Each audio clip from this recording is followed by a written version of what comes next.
ئەوەی تا ئێستا نەتانزانیوە من لێرەوە پێتان دەڵێم کە لە هێرشە درۆنیەکەی شەوی ڕابردوو ژمارەیەک سەربازی ئەمریکی لە هەولێر پێوە بوون لە 13 ڕۆژی جەنگەکە چەند جارێک هێرشی درۆنی و موشکی کرایە سەر ناوچە جیاوازەکانی هەرێمی کوردستان. لەو هێرشانەدا ژمارەیەک هاوڵاتی هەم کە خەڵکی هەرێمی کوردستان بوون هەم کە خەڵکی هەڵاتی کوردستان بوون شەهید و بریندار بوون. بەڵام بۆ یەکەم جارە ئاشکرا دەکرێت کە ژمارەیەک سەربازی ئەمریکی لە هێرشەکاندا بریندار بوون. وەزیری بەرگری بەریتانیا لە کەناڵی BBC قسەی کردووە و باسی لەوە کردووە شەوی چوارشەممە 2 درۆن لە بنکەی هاوپەیمانانی داوە لە هەولێر هەرچەندە ئەوان درۆنەکانیان تەقاندووەتەوە بەڵام وەک ئەوەی ئەو بە BBC وتووە ژمارەیەک سەربازی ئەمریکی لەو هێرشە درۆنێدا بریندار بوون کە ئەوەش بۆ یەکەم جارە ئاشکرا دەکرێت. هەرچەندە لە ماوەی ڕابردوودا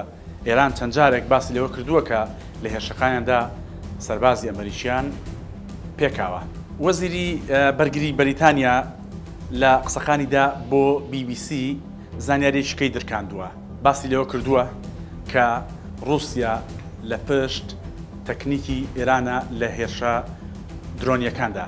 هەرچەندە 3 ڕۆژێک لەمەوبەر ترامپ و پۆتن پەیوەندی تەلەفۆنیان ئەنجام داوە وەک ئەوەی باز دەکرێت لەو پەیوەندیەدا پۆتن دڵنیایی بە ترامپ داوە کە لە شەڕەکەدا بە هیچ شێوازێک پشتیوانی ئێران ناکەن لە پێدانی زانیاری هەواڵگری لە ناوچەکەدا.